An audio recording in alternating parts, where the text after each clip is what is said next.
পার্কের ভিতরে আমার বেস্ট ফ্রেন্ড মিতুকে এক ছেলে চুমু খেলো। আমি তা দেখে 420 ভোল্টের শক খেলাম। আমি পিছন থেকে গিয়ে মিতুর চুলের মুঠি ধরে ঠাস করে দুটো চড় মেরে দিলাম। ওকে মারা দেখে ছেলেটি ভয়ে লাফ মেরে উঠে এক দৌড়ে মেরে পালিয়ে গেল। মিতু আমার সাথে মারামারি করতে শুরু করে দিল। তবে ওর চুলের মুঠি আমার হাতের মধ্যে থাকায় ওকে চড় মারতে আমার একটু সুবিধাই হলো। মিতু শুধু ওর বড় বড় আঙুল দিয়ে আমাকে খামচিয়ে গেল। মারামারি শেষ। তুই কোন সাহসে আমার গায়ে হাত তুললি, এতিমের বাচ্চা? বেস্ট ফ্রেন্ডের অধিকারে, সাহসে নয়। নিকুচি করেছে তোর ফ্রেন্ডশিপের। দাঁড়া, আমি এক্ষুনি ভাইয়াকে ফোন করে সব বলছি। আমার গায়ে হাত তুলিস, তোকে আমি জেলের ভাত খাইয়ে ছাড়বো। যে এতিম তার আবার কিসের জেলের ভয়? বাইরে থাকলে তো দুমুঠো খাবারের জন্য কত কষ্ট করতে হয়। তার থেকে জেলে গেলেই ভালো হবে, অন্তত খাবারটা পাওয়া যাবে। তুই আমার গায়ে হাত তুললি কেন? অপুর সাথে না মিশতে আমি তোকে এর আগে অনেকবার নিষেধ করেছিলাম, কিন্তু তুই আমার কথা শুনিস নাই। ওর সাথেই মিশে পার্কে বসে চুমাচামি করছিস। আমার বিএফের সাথে চুমাচুমি করবা না কি করব সেটা আমার পার্সোনাল ব্যাপার। ও তোকে নয়, তোর দেহকে ভালোবাসে, তোর বাবার টাকা পয়সাকে ভালোবাসে। অনেক মেয়ের সাথে ওর সম্পর্ক আছে। থাস, ওর নামে আর একটা বাজে কথাও বলবি না। তোর মতো 10টা ছেলে ও বাসার চাকর। তোর মতো 10টা ছেলে ওর বাসার চাকর। এতিমের বাচ্চা, তোকে আমি মাথায় তুলে ফেলেছি, তাই আজ তোর এত বড় সাহস হয়েছে আমাকে মারার। নির্লজ্জ বেহায়া কোথাকার। যত ইচ্ছে গালি দেয়ার, শোন, আমি তোকে শুধু বেস্ট ফ্রেন্ড না, ভালোবাসি। এই নে তোর ভালোবাসার উপহার। আমি গালে হাত দিয়ে দাঁড়িয়ে থাকলাম। মিতু আবারও আমাকে চর মেরে চলে গেল। আমি জানি মিতু আমার উপর রাগ করে এসব বলেছে। ও কখনো ওর ভাইকে ফোন করে এসব বলবে না, কেননা এর আগেও অনেকবার ওর সাথে আমার মারামারি হয়েছে। আর ওর ভাই সব জেনেও আমাকে কিছুই বলবে না, কেননা ওর ভাইয়ের জীবন বাঁচাতে গিয়েই আমার আপু আজ হাসপাতালে কোমায় পড়ে আছেন। চলুন তাহলে আপনাদের সব কথা খুলে বলা যাক। মিতু যে আমাকে এতিম বলল, আসলে আমি এতিম নই। এই শহরের একজন নামকরা ধনীর ছেলে আমি, কিন্তু আজ আমার আব্বু থেকেও নেই। আমি যখন পেটে ছিলাম আর আমার আব্বুর 5 বছর বয়স, তখন আমার আব্বু আমার আম্মুকে তালাক দিয়ে এক ধনীর মেয়েকে বিয়ে করে নেন। এরপর একদিন আম্মু আমাকে জন্ম দিয়ে চলে যান না ফেরার দেশে। আমাকে কোলে করে নিয়ে আমার আপু মানুষের দ্বারে দ্বারে ভিক্ষা করে বেরিয়েছে। আমার বয়স যখন 5 বছর, তখন আমার আপু মানুষের বাসায় কাজ করে এনে আমাকে খাইয়েছে। এভাবেই আপুর কাছে আমি মা বাবার আদরে বড় হতে থাকি। আমি যখন 9-এ উঠলাম, তখন আমার আপু মানুষের বাসায় কাজ করা ছেড়ে দিয়ে গার্মেন্টসে চাকরি নিল, কেননা আমার আপু ছিল অনেক সুন্দরী। বাসায় কাজ করতে গেলে অনেকে খারাপ নজর দিত। একদিন এসএসসি পরীক্ষায় A+ পেয়ে আমি খুশিতে বাড়ি ফিরে দেখলাম আপু বাসায় ফিরে নাই। আপুর কাছে শুধু একটা ভাঙা বাটন ফোন রয়েছে। আমি পাশের বাসায় গিয়ে একটা ফোন চেয়ে আপুকে ফোন দিতে এক ছেলে মানুষ ফোন ধরে হ্যালো বলল। আপনি কে? আমার আপুকে দিন। তোমার আপু হাসপাতালে, তুমি হাসপাতালে চলে এসো।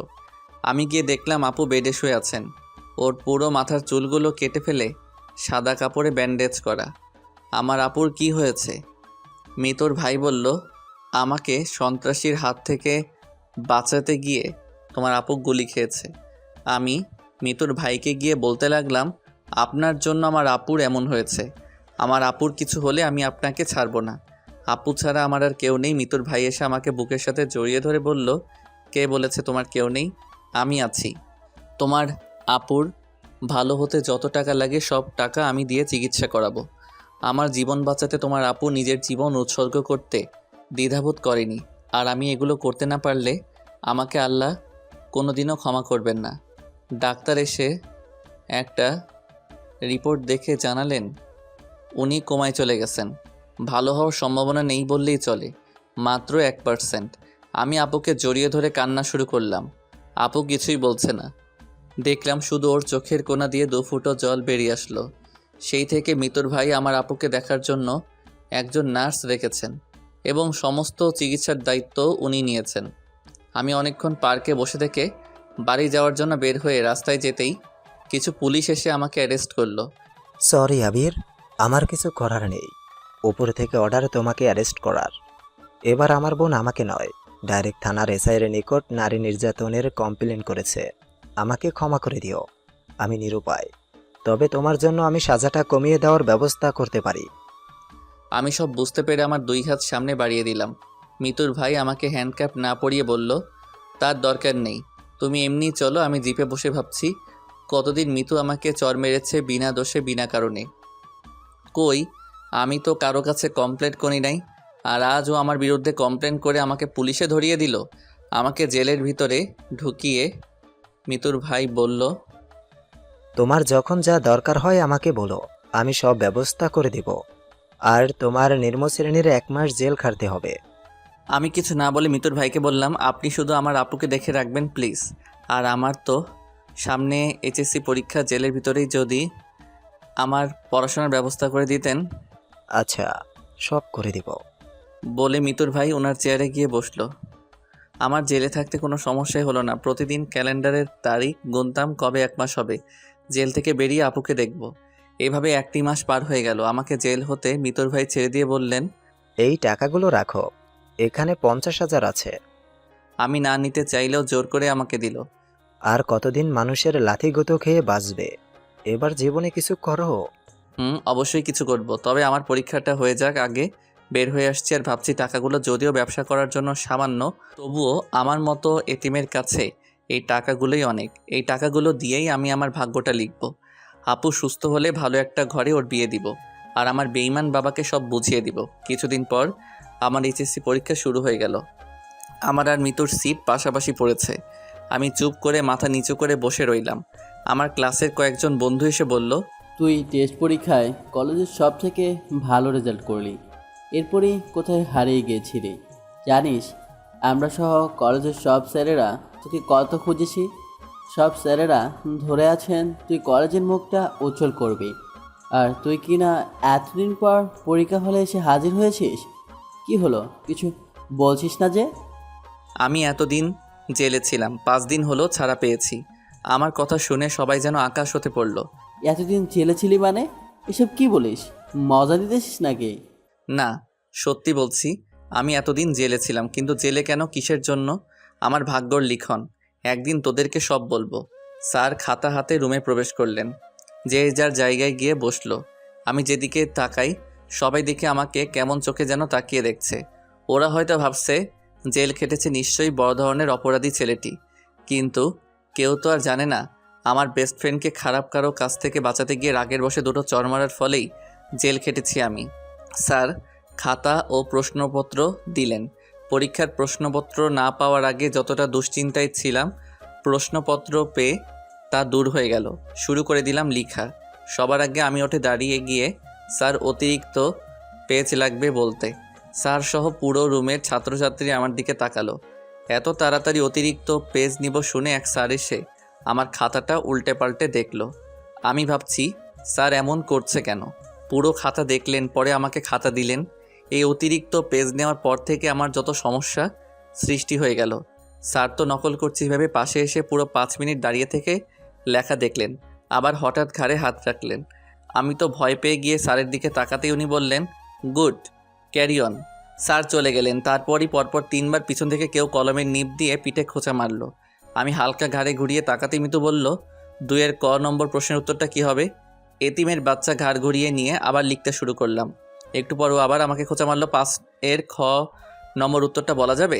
এতিমের বাচ্চা এভাবে প্রায় প্রতিটি পরীক্ষায় মিতু আমাকে ডিস্টার্ব করতো। আমি শুধু একটা কথা ও উত্তর দিতাম, এতিমের বাচ্চা। শেষ পরীক্ষার দিনে সব বন্ধুরা এসে বলল, চলো সবাই আজকের পরীক্ষা শেষে ঘুরতে যাব।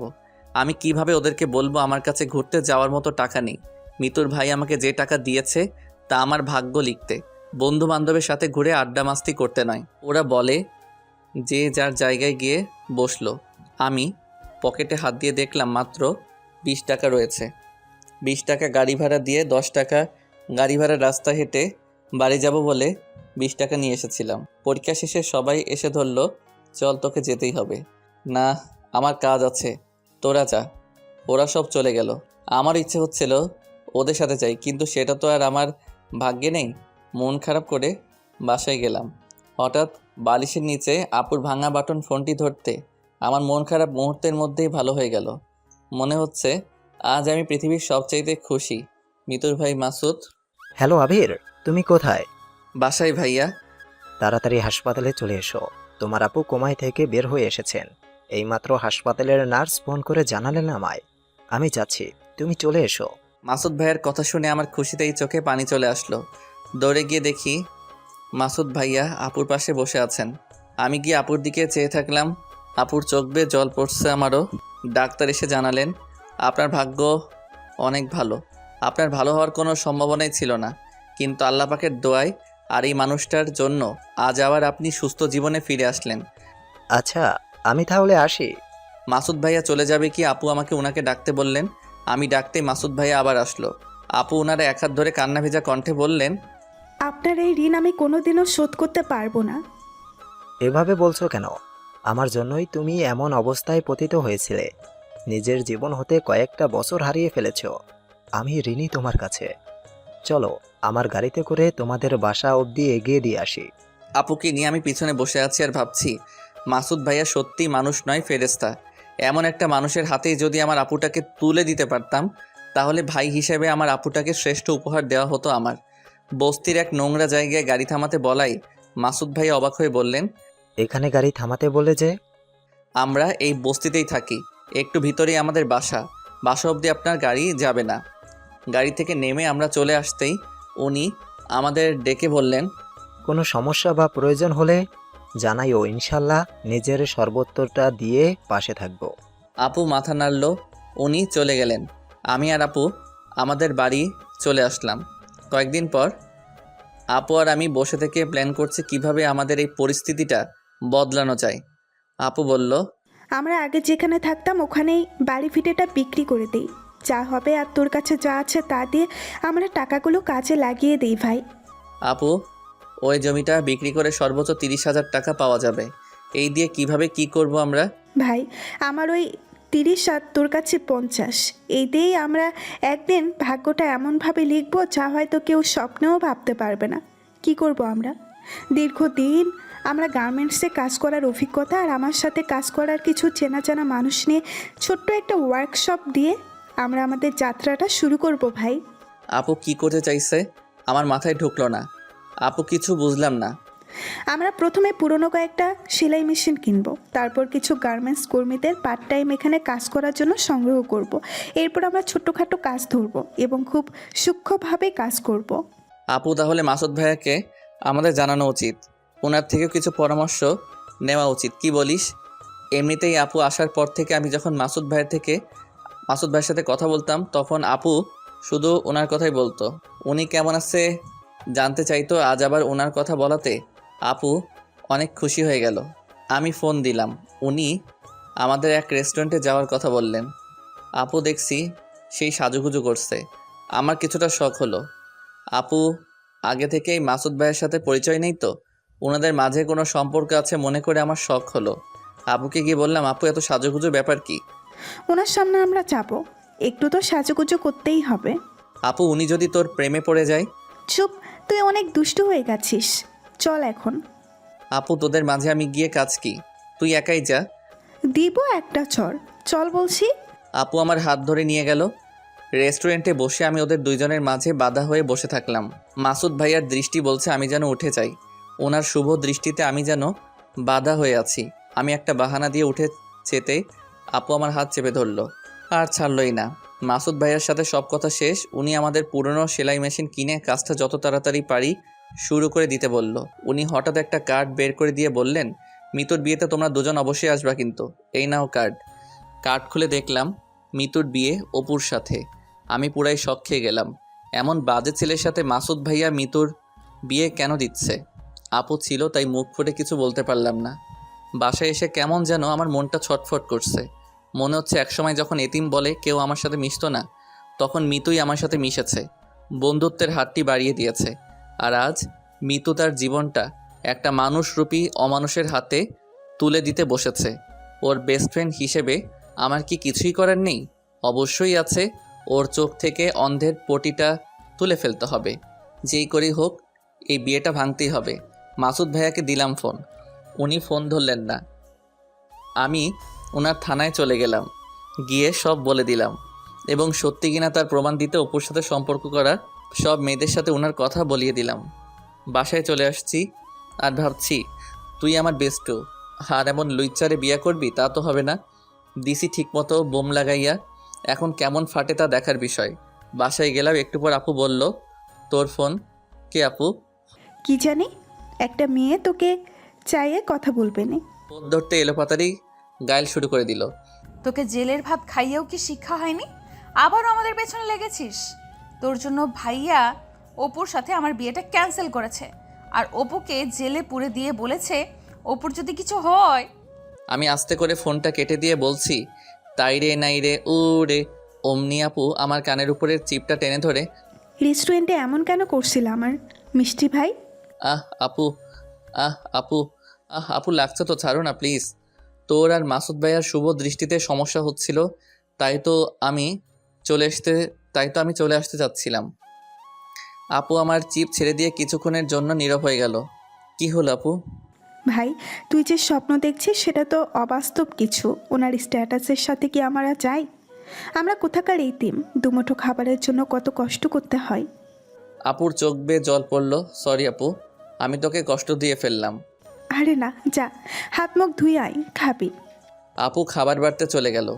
আজ আমার সন্দেহ দূর হয়ে গেল। আপু মাসুদ ভাইকে শুধু পছন্দ নয়, ভালোবাসে। খাওয়া দাওয়া শেষে আপু আর আমি আবার বসলাম পরিকল্পনা করতে। আপু বলল, কাল আমাদের সব ব্যবস্থা সেরে ফেলতে হবে ভাই। পরের দিন আপু আর আমি সেলাই মেশিনগুলো কিনে একটা রুম ভাড়া করে সেখানে স্থাপন করলাম। এবার আমাদের দক্ষ কর্মী খোঁজ করার পালা। আবার বের হয়ে পড়লাম কর্মী খুঁজতে। আপুর পরিচিত সবার সাথে কথা বললাম, সবাই রাজি হলো কাজ করতে। আমাদের বাসায় ফিরতে সন্ধ্যা হয়ে গেল। আপু বলল, ভাই আজ অনেক ক্লান্ত, চল আজকে রান্না না করে আমরা হোটেলে কিছু খেয়ে বাসায় যাই। আমি আর আপু এক হোটেলে ঢুকে কিছু নর্মাল খাবার খাচ্ছি। হঠাৎ দেখলাম অপু সহ ওর অনেক বন্ধু বান্ধব হোটেলে প্রবেশ করলো। আপু এখান থেকে চলো। কি বলিস, খাবারগুলো রেখে না খেয়ে চলে যাব নাকি? বস, খেয়ে যাব।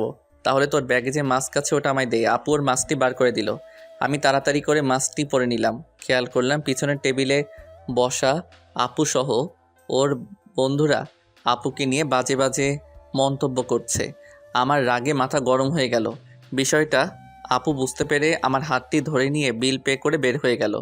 আমি আর আপু রাস্তা দিয়ে চলে আসছি, হঠাৎ একটা জিপ আমাদের রাস্তাটা আগলে দাঁড়ালো। তুই কি মনে করেছিস আবিরের বাচ্চা? তোকে আমি হোটেলে চিনতে পারি নাই?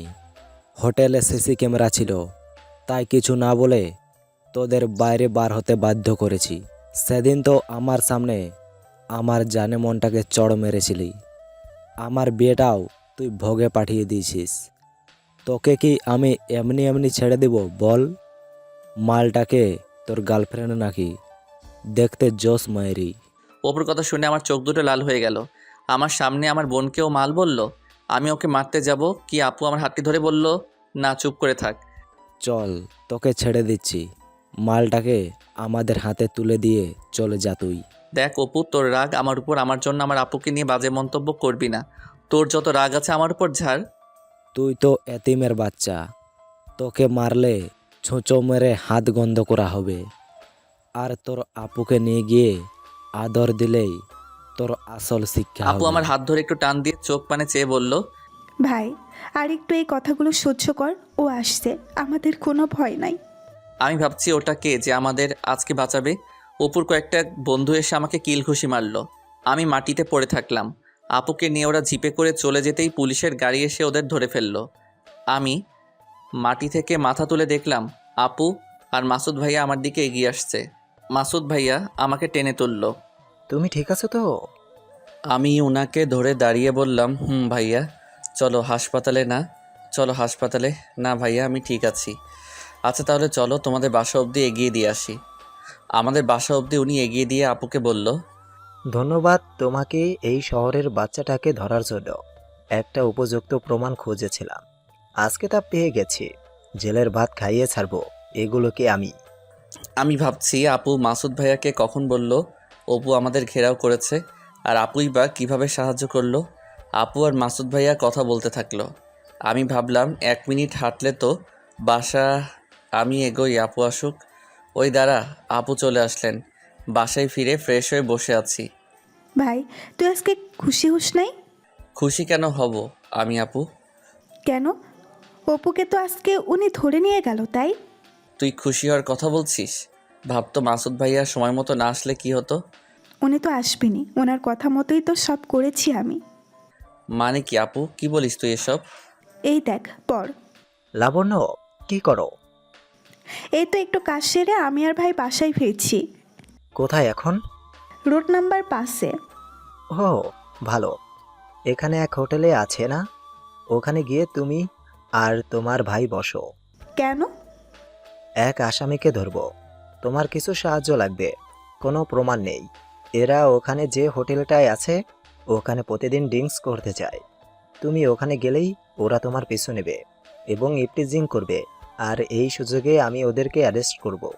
আর ওই ছেলেগুলোর মাঝেই একটা বকাটে ছেলে আছে যে আমার বোনকে ফাঁসিয়েছে। পারবে না এই হেল্পটা করতে? পারবো। আপু ছো মেরে ফোনটি নিয়ে নিল। কেমন দিলাম ভাই? তুই আমার সাথে কথা বলবি না? কেন ভাই? যদি কিছু হয়ে যেত তোর, আমি কার কাছে বোনের আদরটা পেতাম? কিচ্ছু হবে না ভাই, যে মানুষটা আমাদের জন্য এতটা করেছে ওনার জন্য কি আমরা এতটুকু করতে পারি না বল? হুম। মিষ্টি ভাই আমার। আপু একটা কথা বলার ছিল। বল, তুই মাসুদ ভাইয়াকে খালি বলিস কেন? একবার ওনার নামটা মুখে নিস না? তুই বুঝবি না, যা শুয়ে পড়। আমি শুয়ে শুয়ে ভাবছি, তার মানে আপু মাসুদ ভাইয়ের সাথে মেসেজে চ্যাটিং করে। মেসেজগুলো সবটা না পড়তেই ফোনটা ছো মেরে নিয়ে নিল। ঘুমিয়ে পড়লাম। পরের দিন সকাল সকাল ঘুম থেকে উঠলাম, কেননা আজ থেকে শুরু হবে আজ আমাদের ভাগ্য লিখনের কাজ। 10টি সেলাই মেশিন আর 10 জন কর্মী নিয়ে শুরু হবে আমাদের পথ চলা। জানি না আমরা পারবো কিনা, তবে হাল ছাড়তে আমরা রাজি নই। 10 জনের ভিতরে 7 জন কর্মী আসলো। আপু ওদের নিয়ে কাজ শুরু করে দিলেন। প্রথম এক সপ্তাহ হাতে তেমন কোনো কাজই পেলাম না। এরপরই শুরু হয়ে গেল মানুষজনের আসা যাওয়া আমাদের ওয়ার্কশপে। অর্ডারের উপরে অর্ডার। আমি বসে থেকে সব হিসাব নিকাশ করতাম আর আপু সব কিছু পর্যবেক্ষণ করতেন। আপু লেখাপড়া জানতো না, কিন্তু এই কাজ সম্পর্কে ওর ছিল অনেক অভিজ্ঞতা, কেননা এই কাজটির দ্বারাই আমাদের সংসার চলতো এক সময়। আপু ওর সর্বত্র দিয়ে সবাইকে কাজ ভালো করে বুঝিয়ে দিত। যারা কাজ করতো তারাও ছিল অর্ধবয়স্ক মহিলা। এক সময় গার্মেন্টস কর্মী। মাত্র 1 মাসের মধ্যে কাজের মান ভালো হওয়ায় এদিকে ওদিকে ছড়িয়ে পড়ল বস্তিতে ছোট্ট একটা ওয়ার্কশপের সুনাম। 1 মাসেই আমাদের মূলধন ডাবলে পরিণত হলো। ভাই বলছিলাম না, যা আছে তাই যথেষ্ট আমাদের ভাগ্যটা লেখার জন্য। আপু, আমাদের আরও অনেকটা পথ পাড়ি দিতে হবে ভাই। আমরাও একদিন আমাদের বেঈমান বাবাটার সামনে গিয়ে দাঁড়াবো, ওনার প্রতিদ্বন্দ্বী হিসেবে। আপু, কাল তো আমার রেজাল্ট দিবে পরীক্ষার। ভয় হচ্ছে খুব আমার। কিচ্ছু হবে না ভাই আমার, তোর রেজাল্ট ভালো হবে, আমি তা জানি। পরের দিন বাটন ফোনটি দিয়ে রেজাল্টের জন্য ডায়াল করলাম। ফোনে মেসেজ আসলো, যা দেখে আমি হুরড়ে বলে চিল্লায় উঠলাম। আপু সহ যারা কাজ করছিলেন সবাই এগিয়ে আসলো। কি হয়েছে ভাই? আপু, আমি আবারও A+ পেয়েছি। ভাই, বলেছিলাম না তুই ভালো রেজাল্ট করবি? আপু, আমার রেজাল্টের জন্য মাসুদ ভাইয়ার অনেক অবদান রয়েছে। ভাই। আপু বলল। কেন? ও না জেনেই শুনে বলল। ভাই তুই বলার অবাক হয়েছিস তাই তো? আসলে উনি আমায় সব বলেছেন।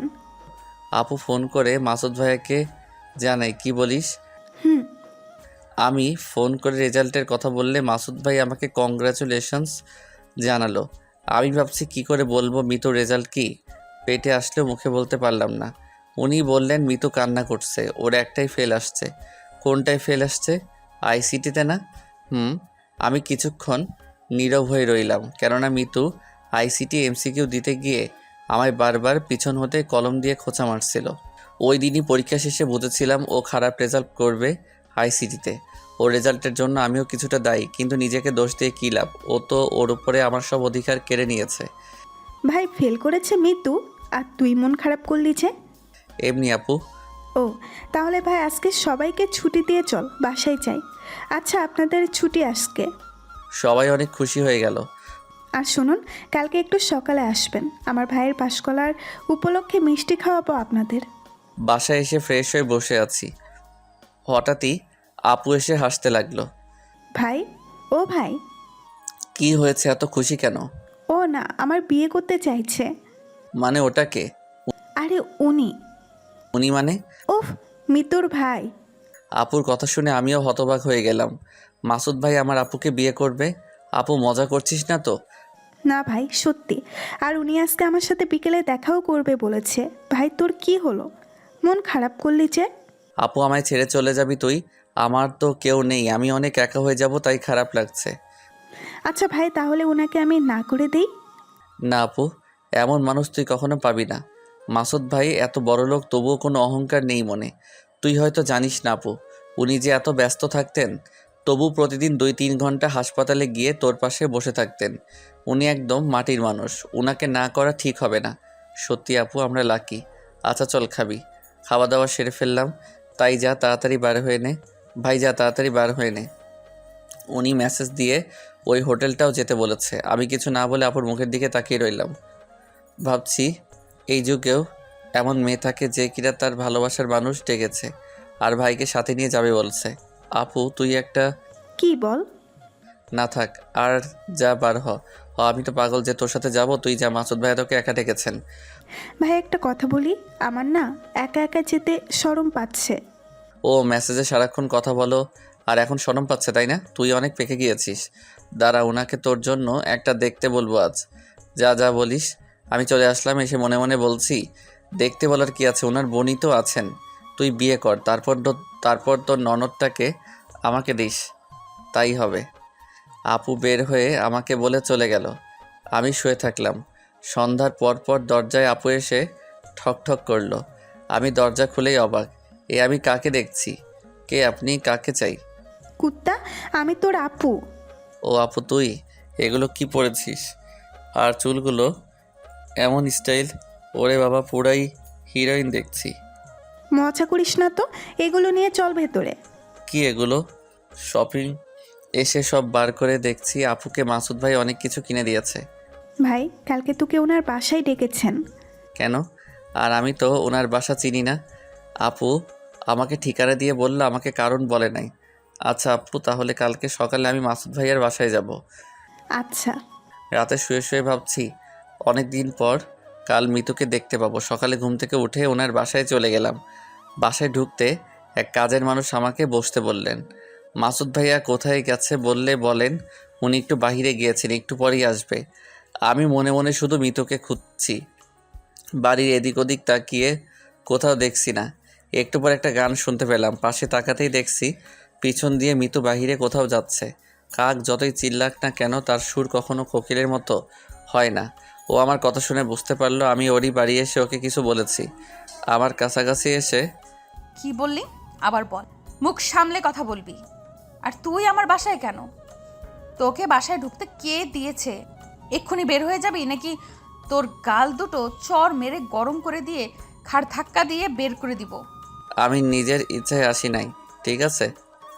আমি মিতুর কথায় পাত্তা নিয়ে দিয়ে বরং সোফায় নড়ে চড়ে ভালো করে বসলাম।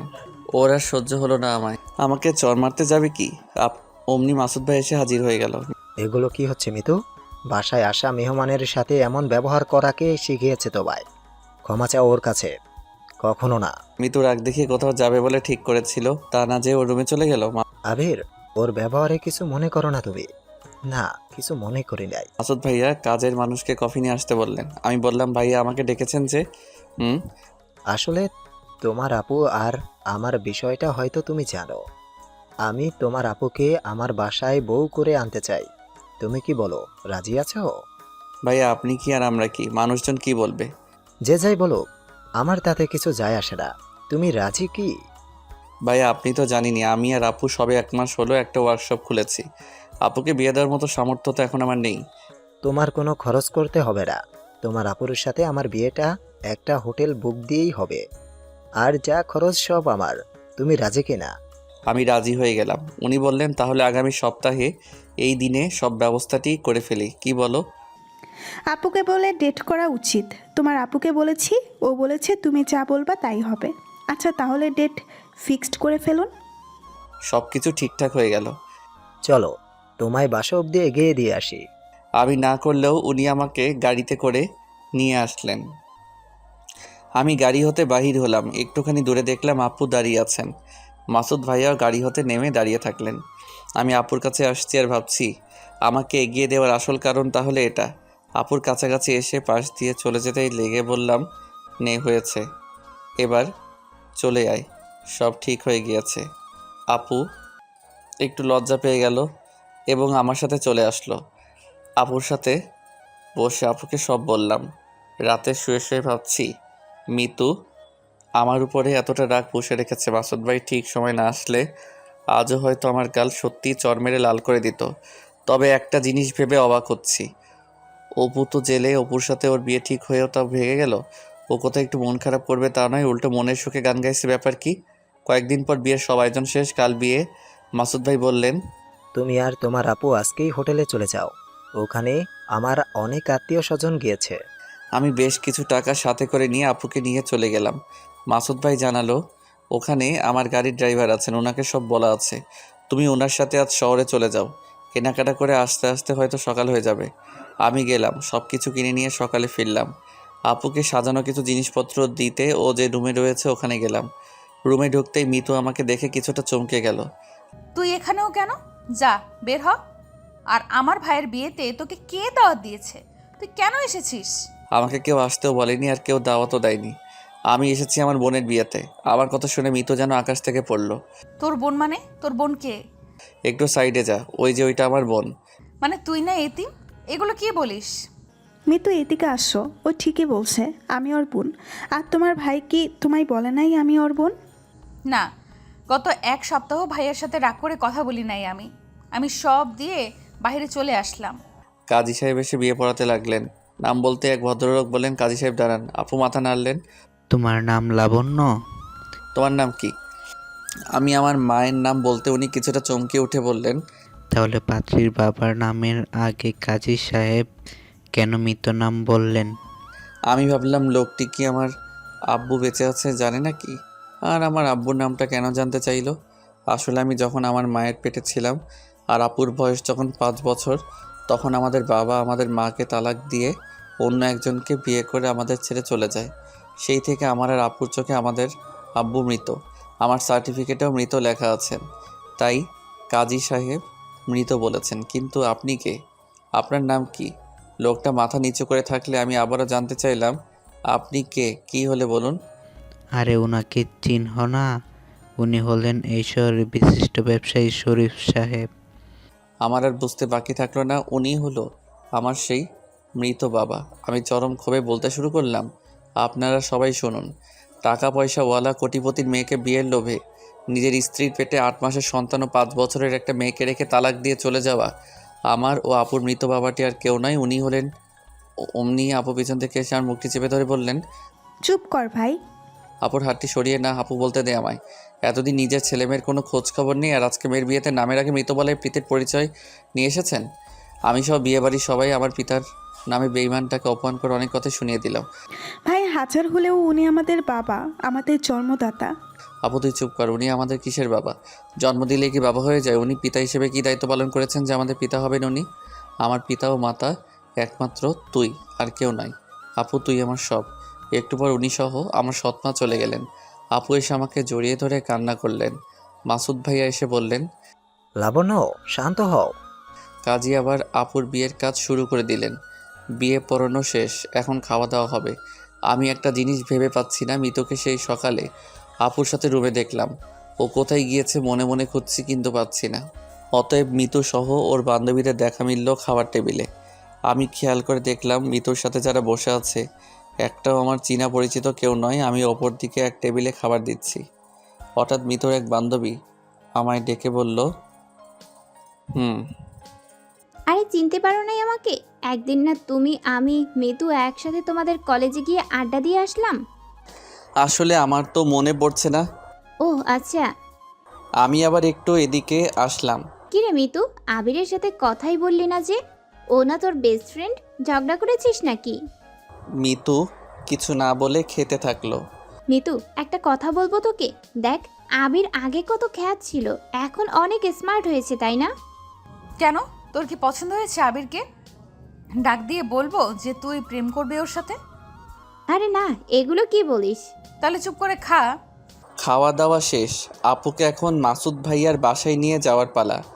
আমি শুধু ভাবছি আমি এখন বাসায় গিয়ে কি করব, কার সাথে গল্প করব, একা একা কিভাবে থাকব, আমায় কে রান্না করে খাওয়াবে, কিছু না হতেই কে এসে ভাই ভাই করে ডাকবে।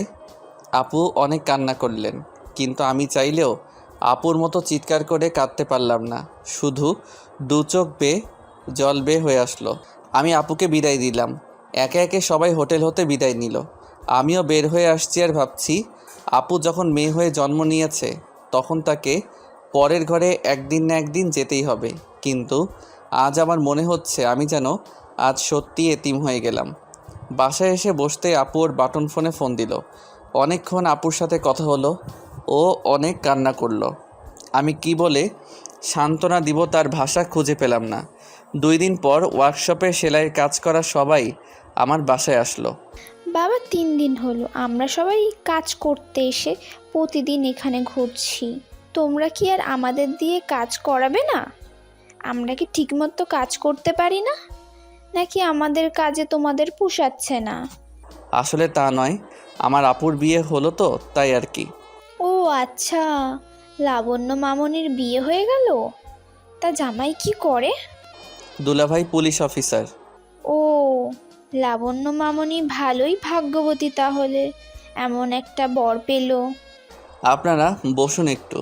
আমি ওনাদের 1 মাসের অগ্রিম বেতন দিয়ে দিলাম। ওনারা টাকা পেয়ে এতটা খুশি হবে আমি ভাবি নাই। কেউ কেউ বলল, বাবা এতদিন যে আমরা গার্মেন্টসে নিজেদের হাড় ভাঙা পরিশ্রম করলাম, কোনো সময় ঠিকমতো টাকা পাইনি, আর তুমি আমাদের অগ্রিম বেতন দিয়ে দিলে। আমরাও আমাদের সর্বত্র দিয়ে কাজ করব, কথা দিলাম। আচ্ছা, তাহলে কাল হতেই আপনারা আবার নিয়মিত কাজে আসা শুরু করুন। ওনারা সবাই চলে গেল। আমি জানি যারা এসেছিলেন তারা সবাই গরিব। 1 মাস পর তো ওনাদের বেতন দিতেই হতো। এখনই টাকা আছে তো দিতে সমস্যা কোথায়? তাই দিয়ে দিলাম। এতে ওনারা কাজ করতে ভালো উৎসাহ হবেন। ভেবেছিলাম নিজের ভাগ্যটা নিজেই লিখব, কিন্তু আপু এসে সাময়িকের জন্য আমার সাথে যোগ দিয়ে আমায় সঠিক ও ভালো একটা পথ দেখিয়ে দিয়ে চলে গেল। যাক, নিজের ভাগ্যটা নিজেরই লিখতে হয় তা বুঝতে পারলাম। পরের দিন আমি সব কাজ দেখাশোনা করছি। আপু ফোন দিয়ে বলল, ভাই আজ 4 দিন হলো তোরে দেখি নাই। হায় না, আজকে আমার বাসায় অনেক কাজ, না হলে আমিই যেতাম ভাই। আচ্ছা আমি তাহলে বিকালে যাব। আমার যাওয়ার কথা শুনে আপু অনেক খুশি হলো। বিকালে আপুর বাসায় চলে গেলাম। আপুর রুমে যেতেই দেখলাম মিতু আর আপু বসে টিভি দেখছে। আমাকে দেখে মিতু তাড়াহুড়ো করে চলে গেল। মিতুকে চলে যাওয়া দেখে আমি বললাম, রাগলে অনেক সুন্দর লাগে। ও দাঁড়িয়ে গিয়ে কিছু বলতে যাবে কি, আপু নে এগুলো রাখ। ভাই বস তুই। একটু পরে আপু আমাকে খাবারের টেবিলে নিয়ে গেল। আমি টেবিলে গিয়ে তাকিয়ে ভাবছি, এই বাড়িতে শুধু 2টা কাজের মানুষ, মাসুদ ভাইয়া, মিতু, আপু আর ওনার বৃদ্ধ বাবা আছেন। তাহলে টেবিলে এত রকমের এত খাবার কেন? কি হলো বস? আমি খাবার টেবিলে বসতেই ভাবি, অনেক খিদে পেয়েছে, খেতে দাও। বলতে বলতে মিতু আসলো খেতে। ও আমাকে দেখে আবার ঘুরপাক খেয়ে চলে যাবে। কি আপু বলল, কোথায় যাচ্ছ? এসো, খাবে না? পরে খাবো, আমার রুমে খাবার দিয়ে রেখো। মুখটা বাঁকা করে চলে গেল। দেখছিস আপু তোর ননদটা কেমন দেমাগি। আমি খেতে বসেছি দেখে ও খেতে এসেও চলে গেল। ওর কথা বাদ দে, তুই খা। আপু আমাকে অনেক রকমের খাবার দিল, যেগুলো আমার আজ অবধি খাওয়া হয়নি। খাবার মুখে দিয়ে মনের অজান্তে চোখ বেয়ে জল আসলো। আপুকে লুকিয়ে চোখের জল মুছে বললাম, আপু রান্না অনেক স্বাদ হয়েছে, তাই ভাই খা তুই যত ইচ্ছে। খাওয়া দাওয়া শেষে ভাবছি, আসলে আমার আপু অনেক ভাগ্যবতী, তাই হয়তো এমন একটা বাড়ির বউ হতে পেরেছে। খাওয়া দাওয়া শেষে আপু রুমে গিয়ে টিভি দেখছি। একটু পর আপু আসলো, টিভি রিমোটটা নিয়ে ও সিরিয়ালে দিল। কি আপু, তুই এই 4 দিনে সিরিয়াল দেখা শুরু করে দিয়েছিস? আসলে ভাই আমি না, মিতু প্রতিদিন এসে আমার সাথে বসে সিরিয়াল দেখতো, ওর সাথে সাথে আমিও একটু দেখতাম আর কি। ও আচ্ছা, তা আজ যে আসছে না দেখতে? আসবে কি করে, তুই আছিস যে। ভাই শোন না, মিতু না আমার উপর অনেক খুশি হয়েছে। কেন আপু? ওই যে অপু কেমন, তাও তো আমার জন্যই বুঝতে পেরেছে। ও একটু রাগী হলেও আর মনটা অনেক ভালো রে ভাই। জানিস না, সারাদিন আমার সাথে কত মজা করে। তোর ভাই অনেক রাতে বাসায় ফিরে, ততক্ষণ আমার কাছে এসে বসে থাকে। আর মনটা অনেক ভালো। আমি আপুর দিকে তাকিয়ে মনে মনে বলছি, আপু তুই তো মাত্র কয়দিন হলো ওকে চিনিস, আর আমার সাথে ওর কতদিনের সম্পর্ক। কিন্তু আপু হঠাৎ মিতুর গুণগান নিয়ে পড়লো কেন? আমি যে মিতুকে পছন্দ করি ও তা জানতে পেরে গিয়েছে নাকি? সিরিয়াল দেখা শেষে আপু বলল, ভাই যাই। মিতুকেও রুমে খাবার দিয়ে আসি, তুই বস। আপু খাবার দিয়ে আসলে জানতে চাইলাম মাসুদ ভাই কখন আসবে। ও বলল আর আসতে রাত হবে, চল পাশের রুমে তোর থাকার ব্যবস্থা করা আছে। আমি আপুকে সাথে নিয়ে গিয়ে শুয়ে পড়লাম। আপু চলে গেল। শুয়ে শুয়ে বলছি, মিসেস মিতু, তুমি যতই আমার থেকে দূরে সরে থাকার চেষ্টা করো না কেন, এবার থেকে 2 দিন পর পরই বাসায় আসবো আর তোমাকে জ্বালাবো, দেখি তুমি কি করো। এই বাসায় আসার অধিকার এখন আমি পেয়ে গিয়েছি। একটু পর বাহিরে মাসুদ ভাইয়ার গাড়ির শব্দ পেলাম। ভাই হয়তো এসে গেছে। আমি পাশের রুমে শুয়ে শুনছি ভাই আপুকে বলছে, কই তোমার ভাইকে যে ফোন করে সকালে আসতে বললেও ও আসে নাই? এসেছে। কোথায় ডাকো শালাবাবু? প্রথম আসলো বাসায়, একটু গল্প করে বসি। ও পাশের রুমে ঘুমাচ্ছে। ও ঘুমিয়ে গিয়েছে নাকি? তাহলে ডেকো না। না, ঘুমায়নি, তোমার জন্য বসে থেকে থেকে এইমাত্র গেল। ভাইয়া আমাকে শালাবাবু বলে ডাকলো। আমি উঠে গেলাম। কিছু কথাবার্তা বলার পর উনি বললেন, কালকে তোমরা দুজন আমার সাথে একটু থানায় যেও, তোমাদের আব্বু জেলে। আমি কিছু বলতে যাব কি আপু বলে বসলো, আব্বু জেলে মানে? কি হয়েছে আব্বুর? তোমার সৎমা আর ওনার বাবা, তোমার আব্বুর দ্বিতীয় পক্ষ ও ছেলে মেয়ে রয়েছে জানতে পেরেছেন।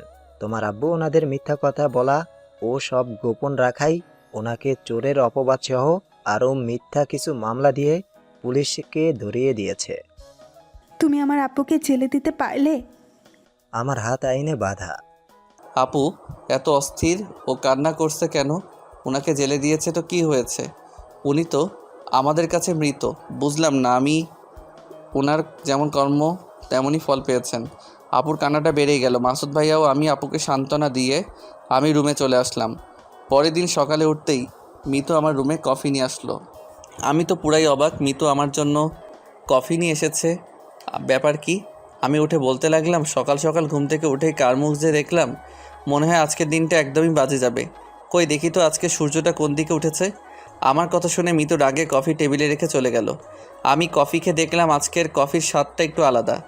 বিছানা হতে উঠে পড়ে ফ্রেশ হয়ে রান্নাঘরের দিকে যেতে দেখলাম মিতু কান্না করছে।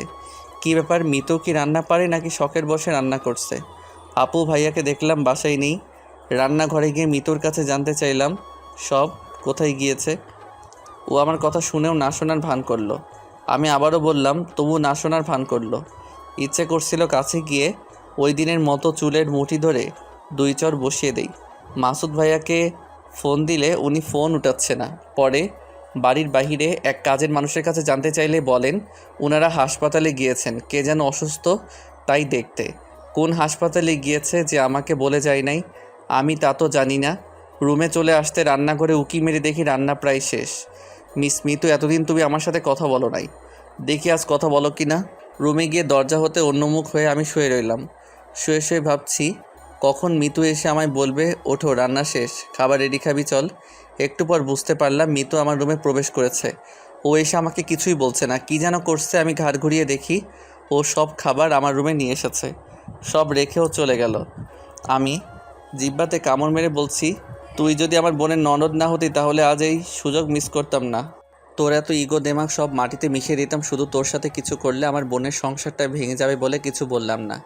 খেতে বসে দেখছি ভালোই রান্না করেছি মিতু, তার মানে ও রান্না পারে। আর যদি নাই পারে তাহলে মাসুদ ভাইকে কে রান্না করে খাইয়েছে? নিশ্চয়ই মিতুই। একটু পর মাসুদ আমাকে ফোন করে বলে, আবির, তোমার আব্বু একটু অসুস্থ হয়ে পড়েন, তাই তোমার আপুকে নিয়ে সকাল সকাল একটু হাসপাতালে এসেছি। তুমি তো তখন ঘুমাচ্ছিলে, তাই ডাকাডাকি করি নাই। আসবে তুমি? না আমি যাব না। আচ্ছা রাখি বলে মাসুদ ভাই ফোন রেখে দিলেন। আমি শুয়ে টিভি দেখছি আর ভাবছি উনি আমার কে, তাই যাব আমি। আমার কেউ না উনি। শয়তানি করে টিভির ভলিউমটা বাড়িয়ে দিলাম। ভাবছি মিতু এসে বিরক্ত হয়ে কিছু বলবে। কি হলো, ও আসছে না কেন? রুম থেকে বের হতে দেখলাম মিতুর বান্ধবী এসেছে। আপুর বিয়ের দিন যে মেয়েটা আমার সাথে কথা বলেছিল ওই মেয়েটা এসেছে। গিয়ে দেখি একটু ভাব জমানো যায় কিনা। হাই, কেমন আছেন? আরে আবির, তুমি? ভালো আছি। তুমি কেমন আছো? এই তো ভালো। তা কখন এসেছেন? এই তো 5 মিনিট। আর তুমি আমাকে আপনি করে বলছো কেন? বুঝলাম, অল্পতেই এটাকে পটিয়ে ফেলা যাবে। আচ্ছা আপনি বলাই আমার অভ্যাস, তো এখন থেকে তুমি করে বলছি। মিতুর বান্ধবীর সাথে বসে জমিয়ে গল্প করতে শুরু করে দিলাম। মিতু উঠে বলল, তুই বস, আমি ফাইলটা আর কফি নিয়ে আসছি। মিতু চলে গেল, আমিও গল্প করতে থাকলাম। একটু পর মিতু একটা ফাইল আর কফি নিয়ে আসলো। আমি কফি খেতে খেতে বললাম, কিসের ফাইল এটা? আমি আব্বুর থানার পাশ দিয়েই যাব, তাই আব্বু থানা থেকে ফোন করে আমাকে বললেন মিতুর ভাই আজকে থানায় আসবেন না, ফাইলটা নিয়ে যেতে, তাই এসেছি আর কি। তার মানে তোমার আব্বু কি পুলিশ? আব্বু থানার এসআই। আমি কফি হাতে উঠে আসতেই ওর বান্ধবী বলল, কি হলো, কোথায় যাচ্ছেন? না, আসলে আমার একটু কাজ আছে আর কি। উঠে আসতেই মিতু মুচকি হাসি দিল। ও হয়তো বিষয়টা বুঝতে পেরে মনে মনে বলছে, এখন উঠে পালাচ্ছিস কেন? মারবি না লাইন? পটাবি না আমার বান্ধবীকে? আমি রুমে এসে কফি খাচ্ছি আর ভাবছি, তার মানে মিতুর ভাইকে মিতুর বান্ধবীর বাবাই ওই দিন আমায় অ্যারেস্ট করতে বলেছিল। ভাগ্যিস আমি বেশি দূর এগোইনি, তার আগে সব জানতে পেরে গিয়েছি। একটু পর আপু আসলো। আপুর মনটা খারাপ, তাই আমি অন্য কিছু না বলেই বললাম, আপু আমি বাসায় চলে যাব। আপু কিছু বলার আগেই মিতুর বান্ধবী বলল, চলুন আমি আপনাকে আমার গাড়িতে ড্রপ করে দিয়ে আসি। যে ভয়ে চলে যেতে চাচ্ছি সেই ভয়টাই আবার সাথে যাবে বলছে। আপু বলল, আজকে রাতটা থেকে কাল সকালে যাস, তোর ভাই বিকালে একটু ঘুরতে নিয়ে যাবে। আমি ওকে বলে রুমে গেলাম। বিকালে ভাইয়া আপু আমি মিলে অনেক ঘোরাঘুরি করলাম। মাসুদ ভাইয়া বেশ কিছু আমাকে শপিং করে দিলেন। উনি বললেন, তোমরা বাসায় যাও, আমার থানায় একটু কাজ আছে। আমি আর আপু চলে আসলাম। কিছুক্ষণ পর আপু এসে আমাকে খাওয়ার জন্য ডেকে নিয়ে গেল। আমাকে খেতে দিয়ে বলল, ভাই তুই খা। আমি ইতুকে ডাকিও খেয়েছে কিনা। আপু চলে গেল। একটু পর এসেই বলল, ভাই মাথা মনে হয় 100 ডিগ্রি গরম, চোখে জল আর রাগে কটমট করছে মহারানী। আমি বললাম, কেন আপু, কি হয়েছে? ওই যে তুই আর তোর ভাই ঘুরতে গেছিলাম মিতুকে নিয়ে, বলে নাই ওর সাথে নিয়ে যায়নি, তাই মনে হয়। আমার খাওয়া প্রায় শেষের দিকে দেখলাম মিতু এসে খেতে বসলো। আপু কিছু দিতে গেলে বলে উঠল, আমার হাত আছে, আমি নিয়ে খেতে পারি। আপু আমার দিকে তাকিয়ে মুচকি হাসি দিল। আমিও বুঝলাম মিতু মটকাটা আজ বেশ গরম, ওকে কিছু বলা যাবে না। খাওয়া দাওয়া শেষ, আপুর সাথে বসে বসে টিভি দেখছি আর গল্প করছি। একটু রাত হয়ে গেলে আমি আমার রুমে ঘুমাতে চলে আসলাম। শুয়ে ঘুমিয়ে পড়লাম। মাঝরাতে বুঝতে একটু একটু পারছি আমার বুকের উপরে বারবার কে যেন হাত রাখছে। আমি ঘুমের ঘোরে সরিয়ে দিচ্ছি, তবুও আবার হাত দিচ্ছে। আমার ঘুম ভেঙে গেল।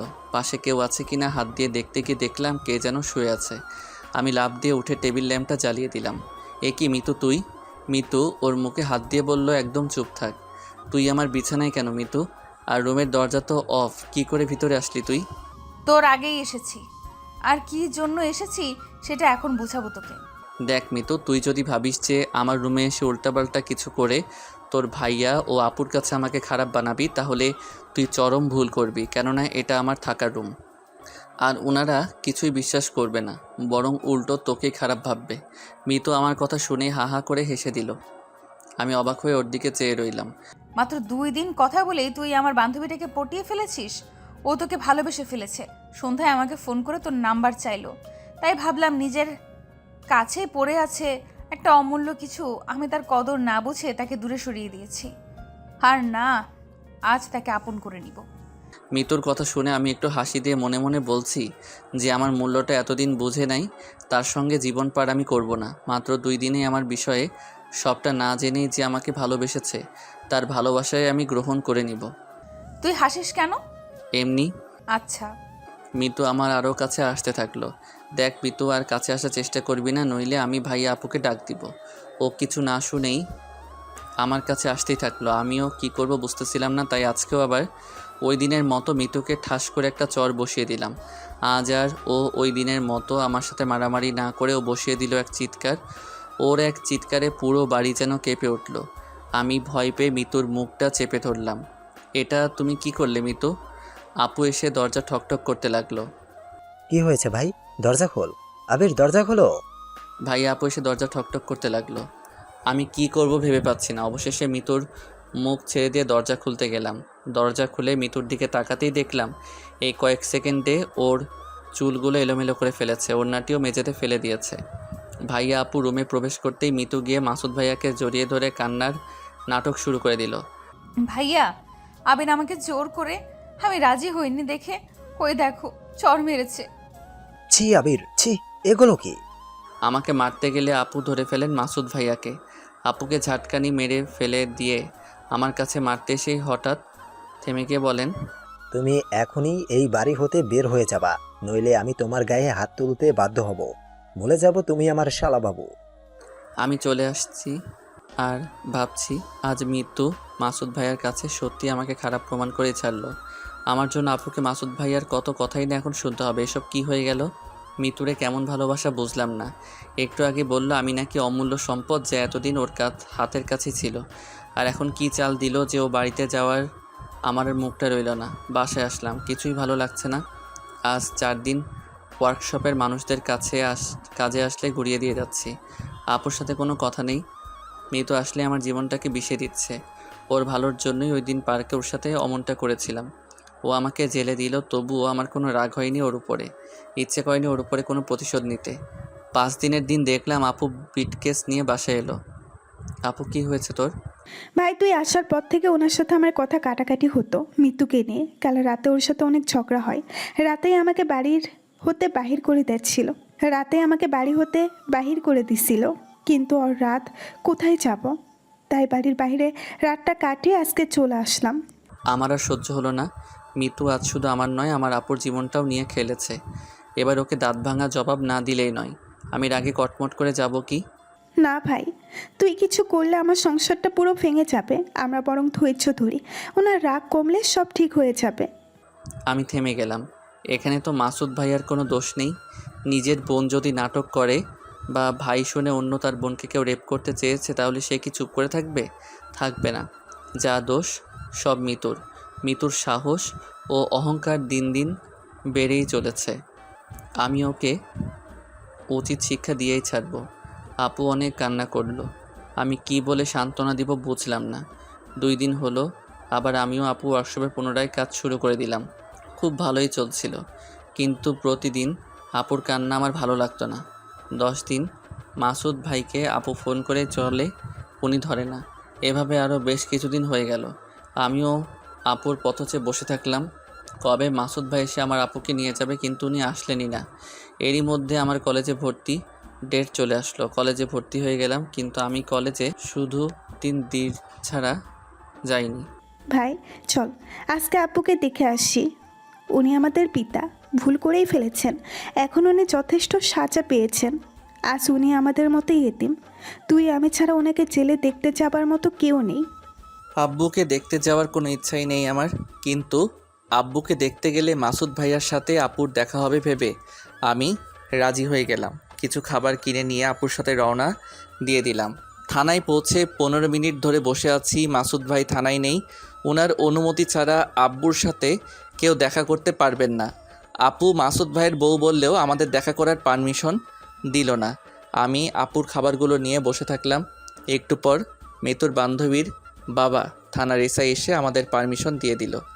আপু আব্বুর কাছে গিয়েই কান্না আরম্ভ করে দিল। আমি একটু দূরে অন্যমুখ হয়ে দাঁড়িয়ে থাকলাম। মা, ওকে একটু কাছে আসতে বলো না। ভাই এদিকে আয়, আব্বু ডাকছে। আমি তবুও গেলাম না।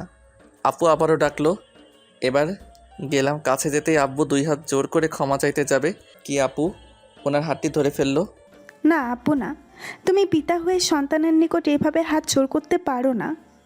উনি এবার আমার মাথায় হাত বুলিয়ে বললেন, বাবা ভালো থাকিস, আর যদি পারিস আমায় মাফ করে দিস। আপু আব্বুকে খাইয়ে দিল। একজন এসে জানালো সময় শেষ, এবার আপনারা আসুন। অনুর আব্বু আমাদের বলল ওনার 1 সপ্তাহ পর জামিন হবে। আমি আর আপু থানা হতে বের হয়ে আসতেই গাড়ি করে মাসুদ ভাই আসলেন। আপু ভাইকে দেখে দাঁড়িয়ে গেলেন। কথা তো দূরেই থাক, ভাই আপুকে দেখেও না দেখার ভান করে চলে গেল। আপু আর আমি বাসায় চলে আসলাম। রাতে ঘুমাতে গিয়ে সত্যি আমার মনে হচ্ছে আব্বু আজ আসলেই আমাদের মতো এতিম। উনি না হয় একটা ভুল করেই ফেলেছেন, আমার উচিত উনাকে মাফ করে দেওয়া। বলতে বলতে ঘুমিয়ে পড়লাম। 1 সপ্তাহ পর আপু আমাকে না বলেই বাসা হতে বের হয়ে কোথায় যেন যাচ্ছে। আমি ডাক দিয়ে কোথায় যাচ্ছে জানতে চাইলে আপু আমাকে কিছু বলে না। 2 ঘন্টা পর দেখছি আপু ও আব্বু বাসায় আসলো। আমি গিয়ে আব্বুর হাত চেপে ধরে ক্ষমা চাইলাম। উনিও আমাকে বুকের সাথে জড়িয়ে ধরে কপালে একটা চুমু খেয়ে বলল, বাবা আমাকে ক্ষমা করে দিয়েছিস তো? আব্বু এগুলো কি বলো? আজ মনে হচ্ছে আমি এতিম থেকে সব কিছুই যেন আবার ফিরে পেলাম। কিন্তু মাঝখান হতে আমার আপুর সংসারটা ভেঙে যেতে বসেছে। জানি না মাসুদ ভাই আপুকে ওনার বাসায় আবার ঠাঁই দিবে কি না। আপু বলল, ভাই, এখন হতে আমি আর আব্বু ওয়ার্কশপের কাজগুলো দেখব। তুই কলেজ যা, শুধু ভর্তি ছাড়া একদিনও কলেজে যাস নাই তুই। কাল থেকে কলেজ যা তুই। আচ্ছা। পরের দিন কলেজে গিয়ে ক্লাসে বসে আছি। একটু পর মিতু ও অনু দুজনকে একসাথে ক্লাসে ঢুকতে দেখে আমি অবাক হয়ে গেলাম। ভাবছি অনু না হয় আমার সাথেই পড়তো, ওই কলেজে ভর্তি হয়ে আমার সাথে পড়তেই পারে, কিন্তু মিতু কেন এই কলেজে এসেছে? একটু পর স্যার ক্লাসে আসলেন। নাম কল করলে মিতু প্রেজেন্টও করলো। আমি আরও অবাক হয়ে গেলাম। মিতু ফেল করে কিভাবে আবার আমার সাথে পড়তে পারে? স্যার চলে গেলে অনু এসে আমার কাছে বসে গল্প করতে লাগলো। মিতুর তা দেখে সহ্য হলো না, ও বাহিরে চলে গেল। সব ক্লাস শেষে অনু ওর গাড়িতে আমাকে কিছুটা পথ এগিয়ে দিল। আমি এবার নেমে বাসায় যাচ্ছি আর ভাবছি এবার ভালো হবে। মিতু, তোর ভাই পুলিশ আর অনুর বাবা এসআই, তুই কার কাছে কমপ্লেন করিস তাই দেখব। অনুর সাথে ভালো বন্ধুত্ব করে ওর বাবা অবধি পৌঁছে তোর লাকে মুখে দড়ি দিয়ে ঘোরাবো। বাসায় চলে আসলাম। এসে একটু ফ্রেশ হয়ে নিচে বসে বসে ভাবছি মিতু কিভাবে আমার সাথে পড়তে পারে বা কলেজে একই ক্লাসে ভর্তি হলো। সেটা তো আমি আপুর কাছে জানতে চাইলেই সব জানতে পারবো। একটু পর দেখলাম আপু একটা বাজার ভর্তি ব্যাগ হাতে নিয়ে বাসায় ফিরলেন। আপু আমাকে দেখে জানতে চাইলো, ভাই, কলেজ হতে কখন ফিরলি? এই তো আপু একটু আগে। ও আচ্ছা, তাহলে তুই একটু বস, আমি রান্নার কাজটা সেরে ফেলি। রান্না করে খেয়ে আবার আব্বুর জন্য খাবার নিয়ে যেতে হবে। আপু রান্না করছে আর আমি গিয়ে ওর আশেপাশে ঘুরঘুর করছি, যার জন্য মাসুদ ভাই আপু ও আমাকে বাসা থেকে বের করে দিল।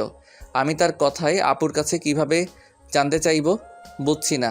আপু যদি আবার বিষয়টা অন্যভাবে নিয়ে বসে। ভাই, কিছু বলবি? না আপু, তো রান্না করা দেখবো তাই আর কি। আপুর কাছে জানতে চাইলাম না, ভাবলাম অনুর কাছে সব জেনে নিব। আপুকে রান্নার কাজে সাহায্য করলাম। রান্নার কাজ শেষ, হাত মুখ ধুয়ে এসে আপু ও আমি খেতে বসেছি। খাবারের থালা হাতে নিয়ে আপুর দিকে চেয়ে চেয়ে ভাবছি আপু এই 10টা দিন কতই না সুখে ছিল, আজ আমার জন্য আবার এসব খাবার খেতে বসেছে। ওকে নিজের স্বামীর ঘর ছাড়তে হয়েছে। কি হয়েছে ভাই? তখন থেকে তোকে দেখছি কেমন যেন দেখাচ্ছে। আপু আমার জন্যই আজকে তোর এই অবস্থাটা হলো, আমার জন্যই আজকে তোকে বাসায় এসে এসব খাবার খেতে হচ্ছে। তোর জন্য কেমন হবে ভাই? আমার ভাগ্যে এসব লেখা ছিল, তাই হয়েছে। আর এই বাসায় যখন আমি এমনি বেড়াতে আসতাম তখন কি আমি এসব খাবার খেতাম না বল? ওনার রাগ হয়েছে, রাগটা কমলেই দেখবি আমাকে নিতে আসবেন। ভাই, তুই এসব ভাবিস না, খেয়ে নে তো। কোথায় আমি আপুকে সান্ত্বনা দিব তা নয়, আপুই আমাকে উল্টো সান্ত্বনা দিয়ে বসলো। খাওয়া দাওয়া শেষ করে আপু আব্বুর জন্য খাবার নিয়ে যাবে কি? আমি বললাম আপু তুই সকাল থেকে কাজ করে বাজার করে বাসায় ফিরলি রান্না করে, আবার এখন আব্বুর কাছে খাবার নিয়ে যাবি? বরং আমি আব্বুর কাছে খাবার নিয়ে যাচ্ছি, তুই এখন ক্লান্ত, একটু বিশ্রাম কর। খাবারগুলো একটা ব্যাগে করে নিয়ে আমি রাস্তা দিয়ে আসছি। পিছন থেকে একটা গাড়ি এসে বারবার হর্ন বাজাচ্ছে। আমি রাস্তায় এক পাশে গিয়ে চলে যাওয়ার জায়গা করে দিচ্ছি, না যেয়ে তবুও হর্ন বাজিয়ে যাচ্ছে। পিছনে ফিরে বলতে লাগলাম গাড়ি যাওয়ার মতো তো যথেষ্ট জায়গা আছে, তবু পিছন পিছন এসে এমন হর্ন বাজাচ্ছেন কেন?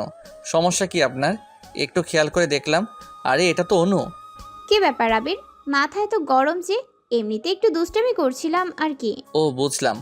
কোথায় যাচ্ছ? আর ব্যাগে কি? আব্বুর কাছে খাবার নিয়ে যাচ্ছি। ওহ, এসো আমি এগিয়ে দিয়ে আসি। না, আমি হেঁটেই চলে যাব। আরে আমি তো এই দিক দিয়েই যাব, আসো তো। উঠে পড়লাম গাড়িতে। আচ্ছা আবির, খাবার দেওয়ার পর তোমার কি ওইখানে কোনো কাজ আছে? না, কাজ তো নেই। তাহলে চলো না, খাবার দিয়ে এসে আমরা একটু গাড়ি করে ঘুরি। না, এসব কি বলো তুমি? সবাই দেখলে কি বলবে? কি বলবে? আমরা তো বেস্ট ফ্রেন্ড, আমরা একসাথে ঘুরতে পারি না নাকি? আমি ভাবছি আমি আবার অনুর বেস্ট ফ্রেন্ড হয়ে গেলাম কবে থেকে। প্লিজ প্লিজ চলো না, আমি ওর কথায় রাজি হয়ে গেলাম। আব্বুকে খাবার দিতে আমি ভিতরে গেলাম, ও গাড়ি নিয়ে বাইরে দাঁড়িয়ে থাকলো। খাবার দিয়ে আব্বুকে বলে ক্যাশ হতে কিছু টাকা নিয়ে আসলাম, কেননা টাকা লাগতেই পারে। গাড়িতে এসে বসলাম। অনু আর আমি অনেকক্ষণ ঘোরাঘুরি করলাম। ও বলল চলো এবার আমরা কিছু খাবো। এক দামি হোটেলের সামনে অনু গাড়ি দাঁড় করালো। অনু, আমি না খেয়ে এসেছি, আজকে না খাই, অন্য একদিন খাবনি। মানুষ শুধু খেতেই কি খেতেই যায় নাকি? তাহলে চলো গিয়েই বুঝবে। অনু আগে আগে আর আমি ওর পিছনে পিছনে গিয়ে হোটেলে ঢুকলাম।